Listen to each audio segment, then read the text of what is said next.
पाक पीएम नवाज के मोदी के शपथ ग्रहण पर भारत आने पर सस्पेंस बरकरार। आज पाक पीएम करेंगे फैसला। पाकिस्तान के विदेश मंत्रालय ने निमंत्रण मिलने की पुष्टि की। मोदी के निमंत्रण से पाक सरकार असमंजस में। जानकारों की माने तो नवाज शरीफ सरकार कूटनीतिक दुविधा में। पाक सेना नहीं चाहती कि नवाज के भारत का दौरा हो। नवाज के भारत दौरे से पाक सरकार और सेना के बीच बढ़ सकता है गतिरोध। शरीफ भारत से अच्छे संबंधों के हिमायती, पर पाक सेना का रवैया भारत के लिए दोस्ताना नहीं। नवाज शरीफ को भेजे गए निमंत्रण से देश की सियासत का पारा भी चढ़ा। कांग्रेस ने निमंत्रण पर उठाया सवाल तो बीजेपी ने किया फैसले का बचाव। मोदी के शपथ ग्रहण समारोह में सार्क देशों के राष्ट्र प्रमुखों को भेजा गया न्योता। कई राष्ट्र प्रमुखों ने शपथ ग्रहण समारोह में शामिल होने की पुष्टि की।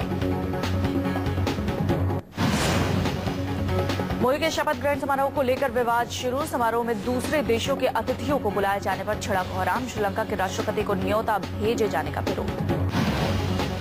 मोदी के शपथ ग्रहण के लिए श्रीलंकाई राष्ट्रपति महिंदा राजपक्षे को भेजा गया है न्योता। तमिलनाडु में निमंत्रण भेजे जाने का भारी विरोध। बीजेपी के सहयोगी एआईएडीएमके ने जताया ऐतराज।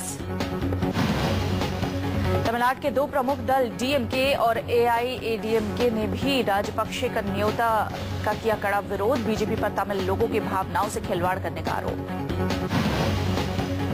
कभी एनडीए के सहयोगी और तमिलनाडु के मुख्यमंत्री मोदी के शपथ ग्रहण समारोह में नहीं होंगे शामिल। राजपक्षे के बुलावे के विरोध में खुद को दिखाना चाहती है कट्टर विरोधी। बीजेपी ने शुरू किए विवाद के निपटारे की कवायद। श्रीलंका के राष्ट्रपति के न्योते को बताया कूटनीतिक पहल। तमिलनाडु की कांग्रेस इकाई ने राजपक्षे के निमंत्रण का किया समर्थन। मोदी के शपथ ग्रहण समारोह में सार्क देशों के न्योते से ईरानी दूतावास ने जताई खुशी। मोदी के कदम को सराहा। बोले दो देशों के बीच मजबूत होंगे संबंध। दुश्मन भी हुए मोदी के विरोध। दिग्विजय सिंह ने किया ट्वीट। लिखा पाकिस्तान के पीएम को शपथ ग्रहण समारोह में बुलाना तारीफ की बात। कल उमर अब्दुल्ला और शशि थरूर ने भी पढ़े थे कसीदे। आरजेडी सुप्रीमो लालू यादव ने पाक पीएम को न्योता देने पर जताई खुशी। बोले पाक पीएम को न्योता देना अच्छी बात, लेकिन आडवाणी वाली हालत ना हो जाए।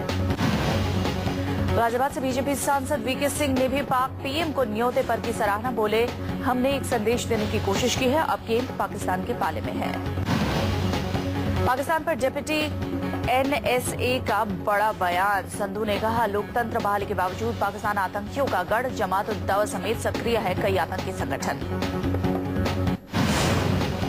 दिल्ली पहुंचने पर गुजरात भवन में मोदी से मिले अमित शाह।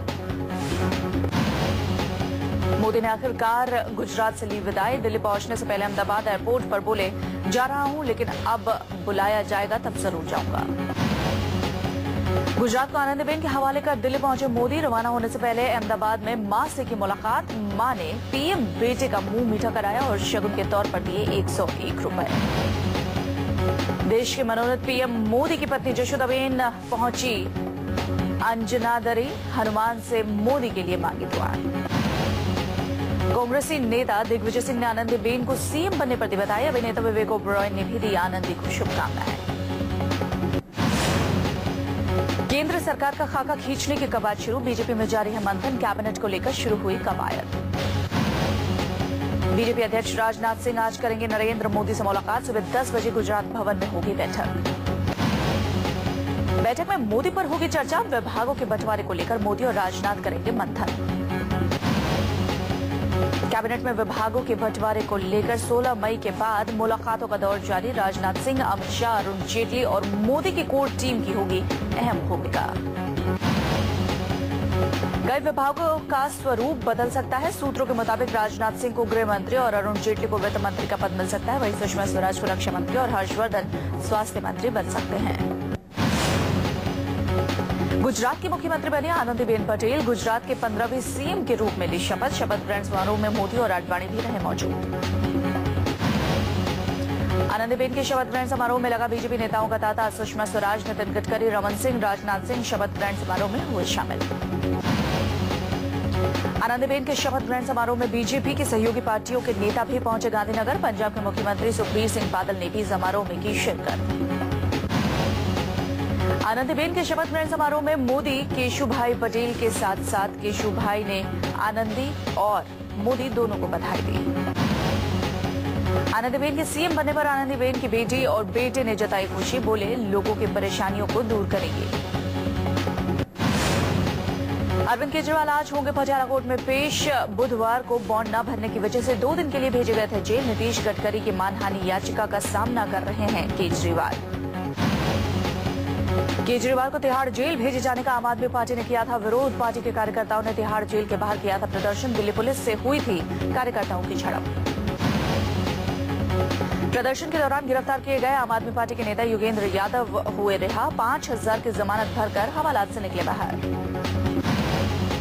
गुरुवार को तिहाड़ जेल में केजरीवाल मिलने पहुंची पत्नी और पार्टी के दूसरे नेता। रणनीति पर हुई चर्चा तो मीडिया में दिखाई गई खबरों पर केजरीवाल की पत्नी ने उठाए सवाल। आम आदमी पार्टी ने कोर्ट के फैसले पर उठाए थे सवाल। प्रशांत भूषण समेत कई नेताओं ने अदालत के फैसले को बताया था गलत। आज की सुनवाई में रखेंगे केजरीवाल का पक्ष।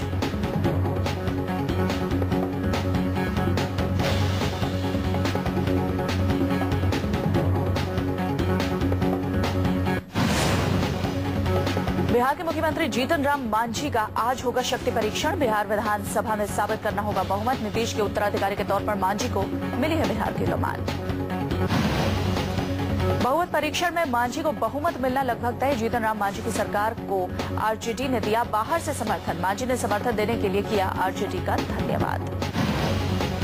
बिहार विधानसभा में जेडीयू के 117 विधायक, जेडीयू को 2 निर्दलीय और कांग्रेस के 4 विधायकों का बाहर से मिला हुआ है समर्थन।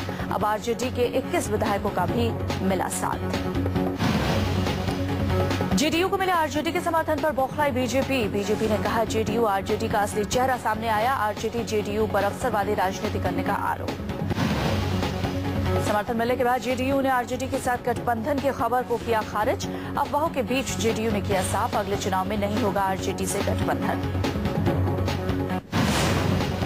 लखनऊ में आज होगी समाजवादी पार्टी की बैठक। एसपी विधायकों की क्लास लेंगे मुलायम सिंह यादव।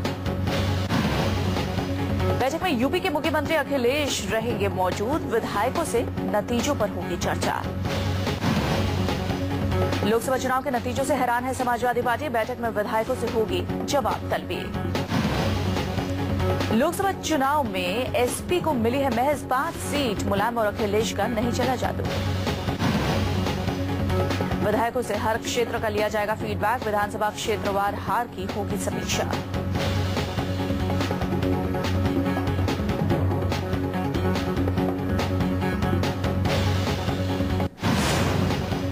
महाराष्ट्र के पूर्व मुख्यमंत्री अशोक चौहान की बढ़ सकती है मुश्किलें। आज चुनाव आयोग तय कर सकता है आरोप। अशोक चौहान पर है पेड न्यूज के आरोप। साल 2009 के महाराष्ट्र विधानसभा चुनाव के दौरान लगे थे आरोप। 2014 लोकसभा चुनाव में नांदेड़ से सांसद बने अशोक चौहान महाराष्ट्र विधानसभा से दे चुके हैं इस्तीफा। चौहान चुनाव आयोग के खिलाफ लड़ चुके हैं कानूनी लड़ाई। पेड न्यूज के मामले में चुनाव आयोग की शक्ति को दे चुके हैं चुनौती। बीते दिनों सुप्रीम कोर्ट ने खारिज की थी चौहान की याचिका। सुप्रीम कोर्ट ने 45 दिनों के भीतर चुनाव आयोग को कार्रवाई करने के दिए थे आदेश। बीजेपी के यूपी प्रभारी अमित शाह को स्पेशल सीबीआई कोर्ट ने भेजा समन। तुलसीराम प्रजापति मामले में हो रही है सुनवाई। मुंबई की स्पेशल सीबीआई कोर्ट में आज होनी है पेशी। समन में शाह को कोर्ट में मौजूद रहने का निर्देश। गुजरात से मुंबई केस ट्रांसफर होने के बाद बीती 9 मई को हुई थी पहली सुनवाई। मामले में अमित शाह के अलावा 19 और आरोपी। साल 2006 में सामने आया था तुलसीराम प्रजापति एनकाउंटर मामला। गुजरात के बनासकांठा जिले के छपरी गांव के पास ये एनकाउंटर हुआ था। तुलसीराम प्रजापति सोहराबुद्दीन एनकाउंटर मामले का था गवाह। सीबीआई ने अमित शाह साजिश के तहत एनकाउंटर कराने का लगाया आरोप। लोकसभा चुनाव के बाद कांग्रेस के भीतर जुबानी जंग तेज। युवा नेताओं ने राहुल की सलाहकार टीम पर उठाए सवाल। पूर्व मंत्री मिलिंद देवड़ा ने राहुल गांधी के सलाहकारों पर उठाए सवाल। हार का ठीकरा सलाहकारों के सिर फोड़ा। देवड़ा ने राहुल की कोर टीम पर बोला हमला। कहा सलाहकारों के पास सियासी जमीनी अनुभव नहीं था और न ही चुनाव अभियान का कोई अनुभव। कई कांग्रेस नेताओं का देवड़ा को मिला समर्थन। सत्यव्रत चतुर्वेदी और शशि थरूर ने माना देवड़ा के बाद में है दम। देवड़ा के पहल पर कांग्रेस के युवा नेतृत्व ने भी रखी अपनी बात। प्रिया दत्त, आरपीएन सिंह, सचिन पायलट ने की पार्टी में जमीनी बदलाव की अपील। कांग्रेस 24 मई को सीपीपी के चेयरपर्सन का करेगी चुनाव। कांग्रेस ने दिल्ली के 14 जिलों की कमेटी और 140 ब्लॉक की कमेटियों को किया भंग। हिमाचल के सीएम वीरभद्र सिंह कांग्रेस अध्यक्ष सोनिया गांधी से मिलने पहुंचे 10 जनपद। इस्तीफे की बात को सिरे से किया खारिज। असम के सीएम तरुण गोगोई सोनिया से इन्होंने मुलाकात की। असम में पार्टी की करारी हार के लिए जिम्मेदारी इस्तीफे की पेशकश की। पूर्व गृह मंत्री सुशील कुमार शिंदे ने छोड़ा सरकारी बंगला, परिवार के साथ मुंबई के घर में हुए शिफ्ट। कांग्रेस अध्यक्ष सोनिया गांधी से मिले आरजेडी प्रमुख लालू प्रसाद यादव। आगे की रणनीति पर दोनों नेताओं के बीच विचार विमर्श।